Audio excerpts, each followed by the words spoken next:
Yuji was a poor child who was bullied by his dad at a young age for his lack of talent. He lived in the shadows of his genius sister who made her family rich with her talents. But when a tragedy struck their home, Yuji became an orphan that was trained by evil people to become the coldest elite soldier in the world. His journey, however, was one of the coldest anyone has ever had to witness. His parents always neglected him because he never had the same talent his sister Kazuki did. At a young age, her sketches would marvel her father and her talent succeeded that of famous artists, allowing her to win numerous art competitions and have her work sell for millions of dollars. Yuji grew up avoiding his little sister because everyone made fun of him when he was with her. Kazuki wanted to fill the void her brother was feeling, so she became the only person who would play with him and even teach him how to throw balls. They would spend time together, and his sister supported him through everything, encouraging him to reach for his dreams because he had extraordinary potential. She was the only thing that ever brought him joy and inspired him to become like her. Even the bad drawings he would create, she would treasure them to boost his confidence. Their father, however, continued mocking Yuji's work to the point where Yuji destroyed his own work from embarrassment. On a random day, Yuji met a strange man inside his home who asked him if he would like a piece of chocolate from an interesting box. His father called Yuji an embarrassment, but the mysterious man gives a sly smile. As years passed, Kazuki began hiding her talent and even cancelled her art studies in Paris. Instead, she would spend time reading manga with her brother, saying that he should do this to make friends rather than being lonely his entire life. She doesn't want Yuji to become the same person as their father, and tells him to start working on making some friends. At the same time, her occasional paintings became the sole income of their family, but their treatment of Yuji would get worse. His family would go out to eat every night, but only left cold stale bread for him. The only way he could eat the dry bread was by soaking it with water. Upon seeing this, Kazuki screamed at him to eat any of the food in the fridge, but Yuji tells her that his parents would be mad at him if he did that. Kazuki's sadness grows, apologizing for not knowing how badly Yuji's been treated and yelling at her parents for his mistreatment. Even then, nothing improved. His father would continue to blatantly show his hatred, and his mom began openly neglecting him to avoid his father's wrath. Once, Yuji came home late and told his sister that he was playing with a friend. Kazuki wonders if she's a girl, which he tells her that it was, but worries that she would bully his new friend. She tells him that she's trying to determine if his friends are appropriate for him and gets mad at him for constantly making friends with girls. Kazuki's jealousy grows, and she yells at him that he needs to get her permission to be friends with girls. Yuji accepts, and she holds his hand, telling him that she'll find the right girl for him one day. Later that same day, Kazuki asked him if he would like to take a bath with her as normal siblings. Kazuki told him that siblings always do this, and asked him if he'd ever kissed a girl before like they do in the manga.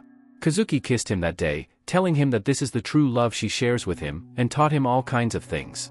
Eventually, she enrolled at a regular high school and joined the basketball team to hide her incredible talents. Her friends became like pawns of hers as she manipulated them, but her influence extended to her manipulation of her parents, and that scared Yuji more than anything. But Yuji depended on his sister, wishing that he could continue living that way forever, until the day of the tragedy. A bus had crashed into a ravine, and a girl with red hair was the only survivor. Yuji's father fell into depression and turned to the bottle.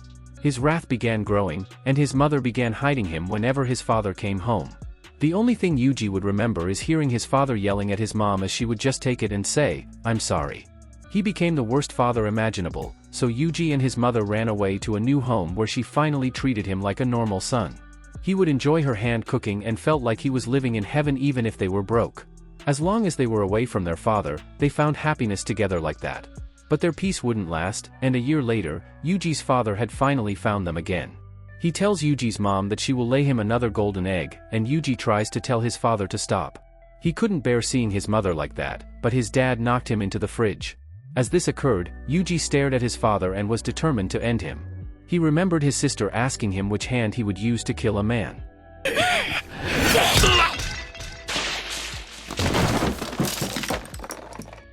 He comforts his mom, and she asks him how far they should run this time. She tells him to run first and that she will join him afterward, giving him her entire life savings. She tells him to run to the train station, and tells him good luck doing it on his own. Without a second thought, Yuji obeys his mom and runs to the train station. But hours pass and he begins hearing the ambulance sirens. As Yuji heads back to his home, he finds that his father had been slashed, and enters his home, only to find that he would never be able to talk to his mother again after that day. His consciousness faded, and he later woke up inside a hospital with only a note left from his mother. She asked him for forgiveness, wondering where she went wrong, and wishing that he could keep living on. With nowhere to go as an orphan, the mysterious man called Rei became his guardian and began dressing him up as his little sister. But Yuji attempted to ignore his harassing guardian, as he now had walls where he could eat and sleep in. Nights passed, but on one of them, Rei's bodyguard came and was ready to harass Yuji, but met his doom by Yuji's hands. Rei came in, surprised that Yuji was able to follow through with it, and congratulates him on defending himself as he should have. Yuji asks if Rei is mad. Rei told him that he will make him into a strong tool, and sent him to his military compound to train him. His days were spent becoming the coldest soldier, and he happened to be Rei's favorite pupil, but that only caused the other kids to keep bullying him. There was only one person who was kind to him, a girl named Marlene who had no memory of her past. She would treat him and even save her food for him, and he thought that she was the only person he could rely on. Rei would go by the name of Oslo on this island, and would even train using real knives with Yuji. He taught him to rely on knives and to kill before he gets killed. After all, everyone in the world was his enemy, including his own family. Oslo brainwashed him into believing that he was his only ally. The day of the final exam came, and his test was to kill the person standing in front of him, but it happened to be none other than Marlene. He prepared to face off against her, and he began running towards her, punching her and knocking her down. His agility surpassed hers, and his blows knocked her down. Even as she tried to stand back up, he delivered a kick that knocked her back onto the ground, but his memories of his mother being hurt by his father began flashing in his head. He remembered the images he saw that day, and his mind began shattering during the match. Marlene used that to her advantage, and kicked him down, standing on top of him and smiling. She began punching him, and Yuji believed that this was all to pay for his sin of ending his father. Before he knew it, Yuji had lost and became a disappointment for Oslo.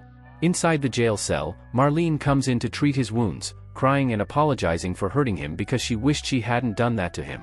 Marlene would continue trying to feed him and being the only one talking to him until the day of her graduation. She told him goodbye and that she would see him again, but that was the last time he ever saw and talked to Marlene.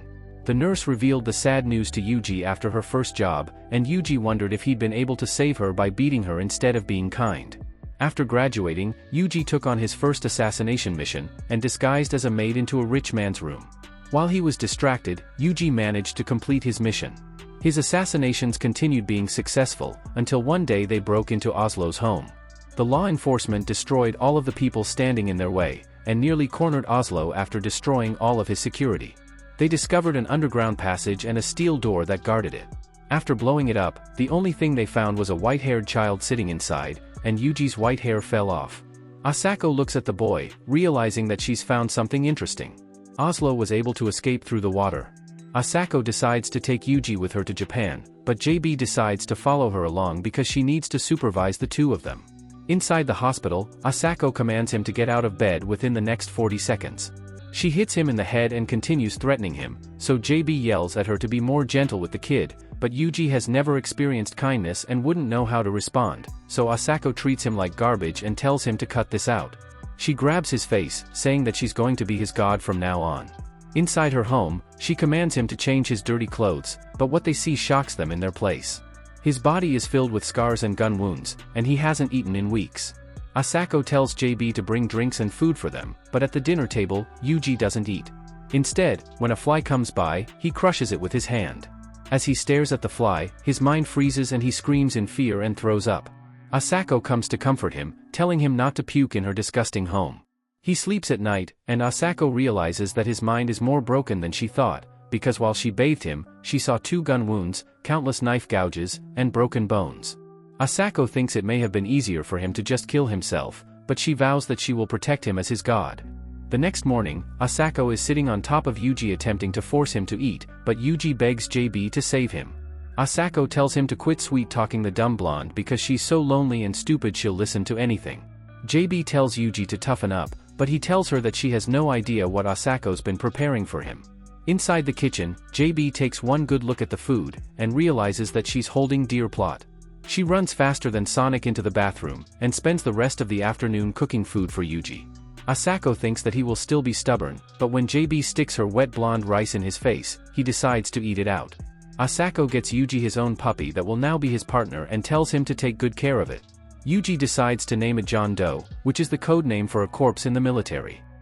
Asako looks at him playing with his puppy, and JB thinks that this is the first time she's ever seen him act like an actual kid. A few months pass, and Asako decides to quit her job for the intelligence agency. JB warns her that she'll be imprisoned or executed if she just quits like this, and wonders if Yuji is the reason she's been changing. Asako reveals that she's become afraid of dying because she has to take care of Yuji, but that she's also beginning to lose vision in her eye and can't be a good sniper anymore. At night, she goes outside and sees Yuji staring at the stars and crying. Yuji continues growing, and as he goes on a run, he remembers Asako's words that he needs to run faster to be popular with the girls in elementary school. As he continues growing, Asako tells him that running isn't enough in middle school, and that the bad boys who are capable of fighting are the ones who get girls. She begins training him to toughen up, teaching him to be a person who is strong and fights for the right reasons instead of using his strength to harm others. She teaches him to use whatever he needs to win, so he calls out for his dog to bite her. Finally, she teaches him that fighters are only popular in middle school, and that girls only like smart people in high school. Asako makes him read all kinds of books, whether it's manga or non-fiction, telling him that she'll buy him everything. After all of his reading, he finds Asako cleaning her gun while smoking. She asks him if he's ever fired one of these before, and takes him to the wilderness the next day. He fires his first shot from 300 meters and completely misses. However, he's determined to get it in the next shot, and Asako promises him a present if he does. He aims and fires, hitting the target. As promised, Asako gives him a case with the number 9029, which was her agent number. This sniper rifle will be Yuji's from now on. However, she tells him that he needs to follow his path without ever giving up. Yuji asks Asako if he could call her his master, because to him, she wasn't a mother or a sister. She was least of all a father. The only thing she became to him was a master. During the winter, Asako gathers ammunition for Yuji and they go out together on a hunt. He aims at a deer, and Asako tells him to not waste a single bullet because they will cost the taxpayers money. However, Yuji falters and is unable to pull the trigger. Asako realizes his weakness, and doesn't blame him because he's been through more than any other kid. On a random day, Yuji wakes up to his dog barking but finds a bear has broken into their home. Quickly, Yuji rushes to his bedroom and takes out his gun, but only comes back to see John being bitten by the bear.